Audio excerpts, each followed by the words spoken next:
Não só os mais poderosos, como também os mais arrogantes, narcisistas e cruéis que já pisaram na Terra. Para eles, todos são insignificantes, meros brinquedos para seu entretenimento. Eles são o topo e, portanto, fazem o que bem entendem quando bem entendem.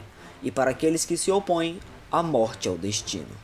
Ryomen Sukuna e Yujiro Hama são personagens que representam praticamente a mesma coisa em seus respectivos universos. Ainda que possuam personalidades diferentes, ambos são um símbolo de poder absoluto. Além de outras semelhanças como serem tratados como demônios e possuírem a capacidade de causar medo apenas com sua presença. Sendo assim, em um cenário onde ambos se encontrassem, quem seria o vencedor? O Rei das Maldições ou a criatura mais forte, o Ogro? Analisaremos o que eles têm a oferecer no combate para descobrir o resultado. E já avisando que eu vou estar considerando o Sukuna no seu corpo original e sem as 10 sombras, apenas com suas habilidades inatas. Então, sem mais enrolações, vamos começar.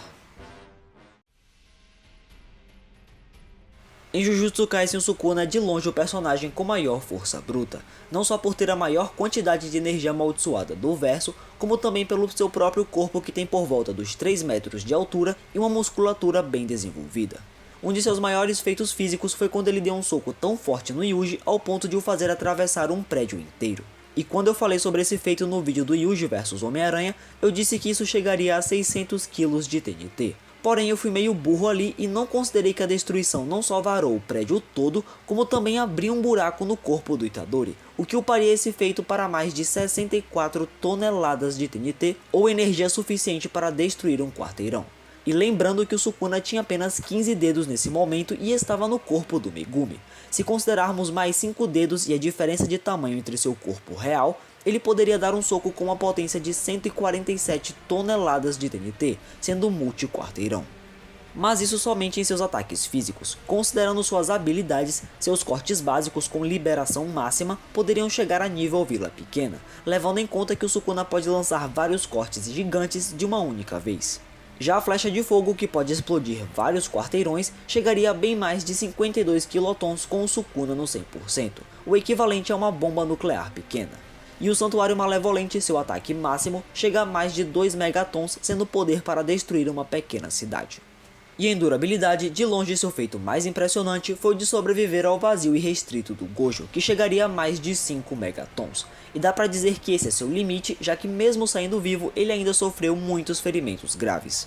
Agora sobre velocidade, como eu falei no meu vídeo sobre Jujutsu, personagens rápidos como Toji chegariam a pelo menos Mach 10, já que ele conseguia ser mais rápido que os olhos de personagens que tinham reação por volta da velocidade do som.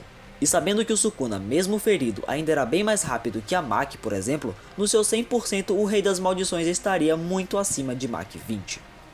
E além disso tudo, ele possui fator de cura acelerado, ótimo QI de batalha e 4 braços para auxiliar no combate corpo a corpo. Indo agora para o universo de Baki, existe muito debate sobre os feitos serem ou não verídicos. Por exemplo, muita gente não considera o feito do Yujiro ter parado um terremoto com um soco. Porém, a obra tem muitos outros feitos semelhantes a esse, como o próprio Yujiro tremendo um prédio inteiro apenas com sua aura. Até mesmo personagens bem mais fracos como o Sukune foi capaz de causar um mini terremoto ao pisar com força no chão. Tendo em vista que essa pisada tremeu tudo forte o bastante para ser sentido, mas não causou nenhuma destruição, seria um terremoto por volta de magnitude 3, tendo uma energia igual a 477 kg de TNT ou nível prédio. E o Yujiro conseguiu nocautear esse cara com um único soco, o que o faria ser pelo menos 10 vezes mais potente. E vale pontuar que o Ogro fez isso de forma muito casual, o que poderia upar ainda mais 10 vezes. E podemos reforçar isso pelo fato do Yujiro também ter humilhado personagens que são muito mais fortes do que o Sukune, como Musashi por exemplo, além dele ter sido capaz de derrubar tranquilamente um elefante gigantesco que estava dando trabalho até para o exército. Então ele tem potência suficiente para detonar um quarteirão sem dificuldades, com o potencial de estar acima. E sua durabilidade com certeza está no mesmo nível de seus ataques, afinal ele consegue aguentar tranquilamente golpes do Baki que está bem próximo do seu nível atual. E ele ainda tem a sua principal carta na manga, a Demon Back, que simplesmente aumenta drasticamente todos os seus atributos, ou seja, o deixaria pelo menos 2 vezes mais forte, resistente e rápido, sendo poder para devastar vários quarteirões.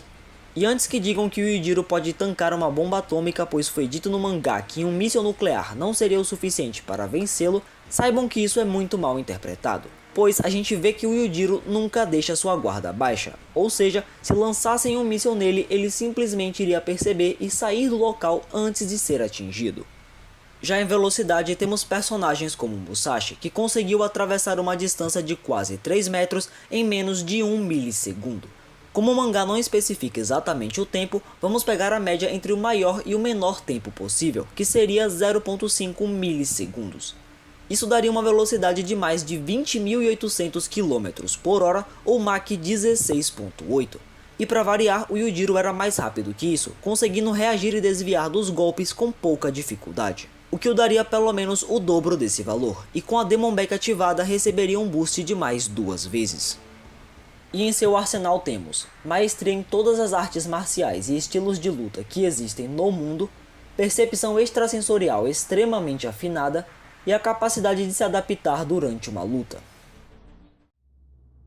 Agora que já analisamos os combatentes, percebemos que em velocidade ambos estão muito pareados, então um conseguiria acompanhar o outro sem problemas durante a luta. Porém, Sukuna possui claras vantagens em potência e durabilidade, tendo poderes que vão muito além do que o Yujiro pode fazer com seus músculos. Isso pode fazer vocês pensarem que simplesmente não haveria luta, que o Sukuna lança uma chuva de desmantelar e o Yujiro vira picadinho. Pronto, combate encerrado. Porém, se analisarmos com cautela, vamos percebendo que as coisas podem ser mais interessantes que isso, já que o Sukuna nunca começa uma luta indo com tudo. Até mesmo quando ele estava todo ferrado, ele ainda preferiu brincar com os feiticeiros e se arriscar, ao invés de simplesmente eliminar todos de uma vez. Por outro lado, o Yujiro nunca brinca em serviço. Quando ele enfrenta alguém, mesmo que seja muito mais fraco, ele vai para finalizar o oponente. Então eu acredito que no primeiro momento, o Sukuna seria pego de surpresa pela habilidade de luta do ogro, já que mesmo tendo um físico maior, mais forte e um par de braços extras, o Yujiro não só sabe como ele é mestre em todas as artes marciais que existem, então no corpo a corpo não há nada que o Sukuna possa fazer. E você pode perguntar, mas como o Yujiro iria ferir o Sukuna se ele tem uma durabilidade muito superior? E esse é um ponto válido, mas o Yujiro já mostrou que pode descobrir pontos fracos só de olhar para o oponente, além de existir técnicas de luta que usam a própria força do oponente a seu favor, então isso não seria problema. Mas claro, o Sukuna ainda poderia se regenerar dos danos que receber. Agora a pergunta que fica é, como o ogro iria lidar com as técnicas do Sukuna? Começando com os cortes básicos, na minha opinião, eles não seriam tão efetivos. Não porque o Yujiro tancaria, mas sim porque ele poderia desviar. Como vimos em Jujutsu, o Toji e a Maki possuem sentidos extremamente aguçados, podendo perceber até as menores mudanças no ar. E graças a isso, a Maki foi capaz de desviar de um corte do Sukuna. E como eu disse, o ogro possui uma percepção extrasensorial muito afinada, podendo saber até se alguém está doente só de olhar. Então ele não só poderia ver os cortes, como também saberia o perigo que o ataque representa, e como ele possui uma velocidade pareada com a do próprio Sukuna, ele poderia se esquivar sem muito esforço. Já da flecha de fogo ele não passa. Esse ataque não só é poderoso o bastante para nivelar dezenas de quarteirões, como é quente o bastante para derreter vidro. Se o Yujiro não fosse carbonizado, ele sairia pelo menos com queimaduras extremamente graves. E se de alguma forma você acha que ele sobreviveria, então o Santuário Malevolente apagaria ele do mapa. Então sim, para mim o Sukuna venceria, porém o Yujiro tem uma chance se o Rei das Maldições ficar brincando demais. A experiência, habilidade e adaptação do ogro em combate poderiam fazer ele nocautear o Sukuna se o mesmo acabasse dando brechas. Mas no fim entrego a vitória para o Sukuna, podendo ganhar 8 lutas de 10. Mas e aí, você concorda com esse resultado ou tem opiniões diferentes? Me conta qual sua visão sobre essa luta aí nos comentários e sugiram também mais ideias de batalhas para eu trazer aqui. E se você gostou, deixa o like e se inscreva para apoiar o canal. Muito obrigado por terem assistido até aqui e até o próximo vídeo.